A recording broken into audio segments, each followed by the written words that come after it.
আসসালামু আলাইকুম। আমি রাকিব হাসান, রাকিব স্যার চ্যানেলের পক্ষ থেকে আপনাদের সবাইকে স্বাগতম। আমি আজকে পাটের বাজার সম্পর্কে একটি সাপ্তাহিক প্রতিবেদন প্রস্তুত করা এই সম্পর্কে আলোচনা করব। তো এখন এই সাপ্তাহিক প্রতিবেদনের আমি আজকে পাটের বাজার সম্পর্কে সাপ্তাহিক প্রতিবেদন আলোচনা করব। গত লেকচারগুলোতে অন্যান্য প্রতিবেদন আলোচনা করা হয়েছে, তো সেই আলোচনাগুলো দেখতে হলে ডিসক্রিপশন বক্সে লিঙ্কগুলো পেয়ে যাবেন।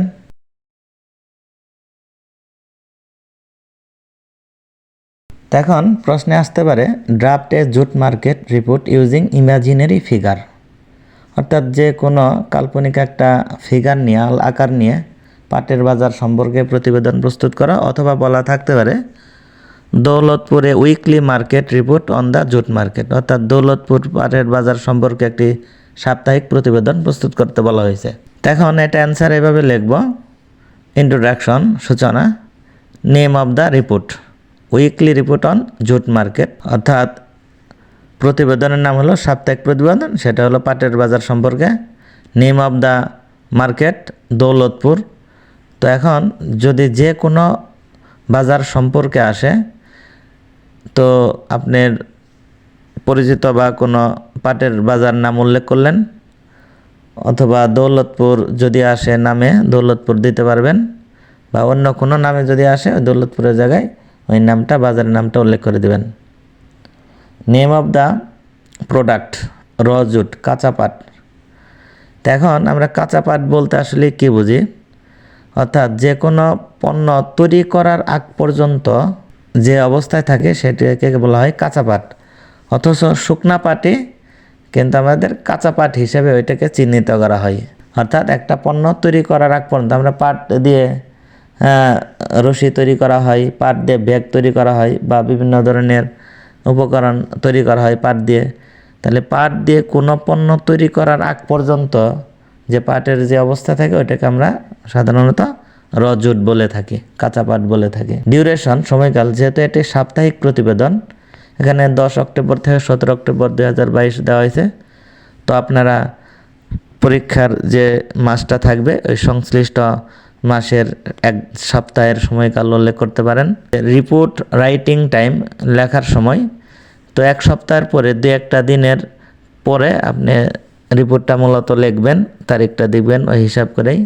মার্কেট টেন্ডেন্সি, আপওয়ার্ড টেন্ডেন্সি মানে ঊর্ধ্বমুখী প্রবণতা, মানে পাটের বাজার দিন দিন বৃদ্ধি পাইতেছে, মূল্য বৃদ্ধি পাইতেছে, এই জন্য আমি আপওয়ার্ড টেন্ডেন্সি দিচ্ছি। মেইন পার্ট, আসল অংশ, এতে হলো কজ অফ টেন্ডেন্সি সিনথেটিক, পার্টটা হলো মুলাম জাতীয়, এতে বলা হয়েছে কজ অফ টেন্ডেন্সি সিনথেটিক। বিতে দেওয়া হয়েছে ডিমান্ড স্যাটিসফ্যাক্টরি, সন্তোষজনক। সাপ্লাই, সাপ্লাইটা হলো ইজ নর্মাল, স্বাভাবিক। ডিতে বলা হয়েছে ওপেনিং স্পেস, ডিতে বলা হয়েছে ওপেনিং স্টক। 7,000 বেল সাপ্লাই হয়, তো 50,000 বেল এই বাজারে 7,000 বেল থেকে 50,000 বেল মজুদ থাকে। এখন আমরা বেল বলতে বোঝাই, এখন 1 মন পাটের যে রাউন্ডটা থাকে ওই 1 মন সাইজের পাটের রাউন্ডটাই হলো 1 বেল, অর্থাৎ আমরা বলতে পারবো 1 বেল সমান 1 মন সাইজের পাট। এখন আমরা এই সংখ্যাটা আমরা পরিবর্তন করতে পারবো, এটাই মুখস্থ লিখতে হবে এমন না, এই সংখ্যাটা আমরা পরিবর্তন করতে পারেন। কেউ 5,000 থেকে 20,000 বেলস দিতে পারি, 2,000 থেকে 10,000 বেলস দিতে পারি, এরকম যে কোনো আপনারা পরিমাণ দিলেন।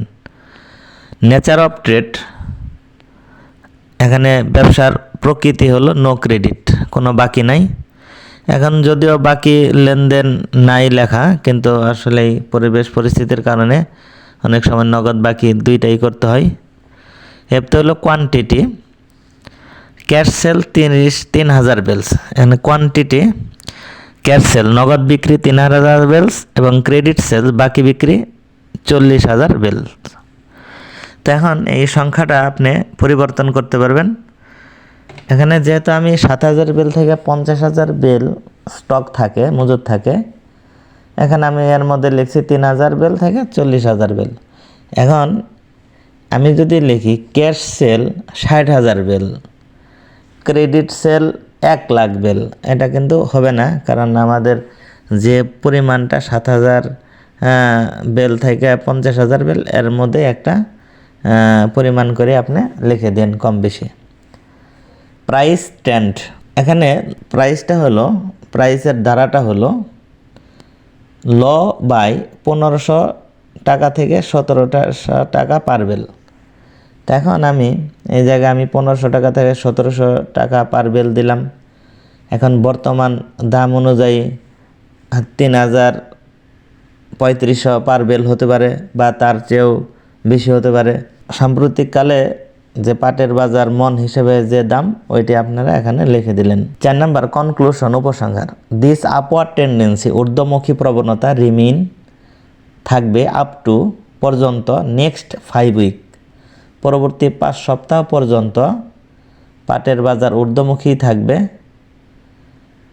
আওয়ার গভর্নমেন্ট, আমাদের সরকারকে শুড টেক প্রপার, যথাযথ স্টেপ, পদক্ষেপ নেওয়া উচিত টু ইনক্রিজ, বৃদ্ধির জন্য the demand of jute in foreign market, আমাদের সরকারকে যথাযথ পদক্ষেপ নেওয়া উচিত যাতে আমাদের পাটের বাজারটা বিদেশেও আমাদের এটা ছড়ায় যায়, পাটটা আমরা বিদেশেও যাতে রপ্তানি করতে পারি, এই জন্য আমাদের সরকারকে যথাযথ পদক্ষেপ নেওয়া উচিত। এখানে সিগনেচার দিবেন অ্যান্ড ডেট নাম দিয়েছি, এখানে আমি তারিখটা দিলেন, কোন তারিখ, ওই যে আমাদের রিপোর্ট রাইটিং যে টাইমটা লিখছি ওই তারিখটা এখানে আপনি লিখে দিবেন। এখন এই বিজনেস কমিউনিকেশনের ধারাবাহিক লেকচারগুলো যদি দেখতে চান তাহলে আমার এই ভিডিওর ডিসক্রিপশন বক্সের নিচে দেওয়া আছে, তো ধারাবাহিকভাবে লেকচারগুলো দেখলে আপনারা উপকৃত হবেন। আজ এখানেই শেষ করছি। সবাই ভালো থাকুন, সুস্থ থাকুন, আর দেখতে থাকুন রাকিব স্যার ইউটিউব চ্যানেল। চ্যানেলটি ভালো লাগলে অবশ্যই সাবস্ক্রাইব করুন, আর সংযুক্ত থাকুন আমার ফেসবুক পেজে। আসসালামু আলাইকুম।